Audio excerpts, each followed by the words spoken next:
ba nararamdaman namin? Kasi andito ka! Iba talaga! I know! Nung Thursday, Bini ka. Ngayon naman, baby dolls ka. Ganun talaga.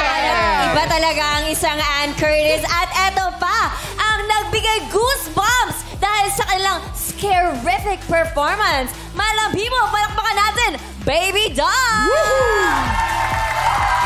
Bumati naman kayo ng pangmalakasan sa Arimadlang People, girls. Ate Ann, baka gusto mo sumama? Hindi ba? Okay. Manager. Manager. In 3, 2, 1, let's go! What's up, Madlang People?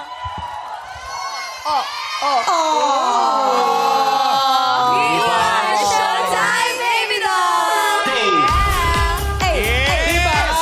Di ba?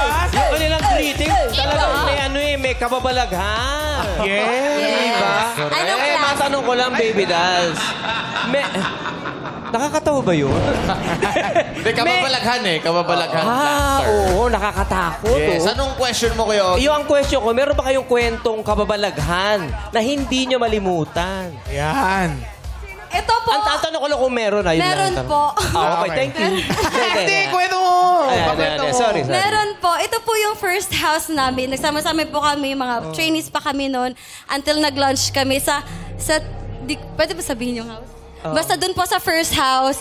And then, may nakikita po kami na yung description ng bawat isa ay same lang. Tapos, patulog na po kami. Ano yun? Matangkad po na maputi. Si Ryan Bang yun. Hindi ako yun. Tapos mamaya one time, si Johaira, nagising niya kami kasi kalagitnaan po ng gabi. Sumigaw na lang po siya. Sa laki po ni Johaira, talagang nabulabog po kami lahat. Tumakbo po siya kay Ina noon. Kasi may nagsasalita po, may tumatawa habang tulog kami. May nagtataas ng kamay. Yung kamay ni tumataas habang tulog siya. Mga ganun Parang po. alam namin kung saan niyang bahay. Saan yan? Di sila yun! Sila pala yun. Ako lang to, ang lalaro takot. Pero alam niyo sa mga pagkakataong ganyan, maganda magdasal. Yeah. Walang power ang evil spirit sa power ng Panginoon. Nasaan ba si Johaira ngayon? Oo. Natakot na naman ba siya kaya wala siya ngayon? Natakot si Johairang pumasok. Nilagnat po. Nilagnat. Get well soon, Johaira. Get well soon, Johaira. Pero eto tanungin natin sa inyo, guys. Sino ba sa inyo yung mga nakakatanda ng mga kwentong ganyan? Yung mga scary? Si Ate Ann, kakakwento lang ngayon. Ikwento mo. Ate Ann, ano yun? Nalabutan ako sa kwento mo, Ate Ann. Di ba nag-ano ako ngayon? Nag-shoot ako na yun ng It's Okay to Not Be Okay. Saan? So, meron isang eksena habang nagsusuklay ako ng hair.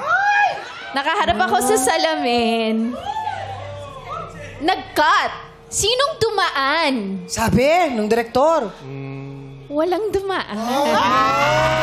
Walang tao. So lahat kami parang... Pinanood niyo yung playback, hindi? Hindi na. Hindi namin pinanood. Walang gusto mag-playback. Parang, okay, let's move on. Nagkanya-kanyang pray Pray na lang. Oo. Baka gusto niya lang sabihin sa'yo, it's okay to not be okay. Sinusuklay ka? Nagsuklay. Hindi ka sinusuklay. Hindi naman ako sinuklayan. Nakatakot naman yung sinuklayan. Oo. Ikaw, Darren, may kwento ka bang scary? Opo, Chang, nung Saturday. Ha? Bakit? Fresh na. Na-experience ko the exorcism of Jackie Gonzalez. Sige na, Naku, hindi mo kasi tinandaan yung mga binili ko sa'yo. Nakalimutan ko, Chang. Nakakatakot ba yun? Nakakatakot. Dapat pag may mga ganong laban, inaalala mo yung mga paalala ko sa'yo. Yes, Chang. Isa susunod. Oo. Promise Kaya na talaga. na-experience mo, no? Opo, Chang. Hanggang grabe. kamay, ganyan? Opo, lahat. Oo. Grabe, Chang. Anong ginawa mo nung naano ka? natakot Kinilabutan ka? daw siya. Nakakakilabot, Chang. Grabe. Tumayo yung balahibo ko. Pero Darren, pasensya na. And salamat sa pag-aalaga mo talaga. Always. Ganyan kami talaga sa pamilya namin. Nagsusuportahan. Ganyan talaga sa pamilya natin. Marami na tayong mga ganyang na-experience. Yes. Na mga kakilakilabot. Good job, Darren. Good job. Yay! Thank you so much, Rara. Good job, Jackie. Good job!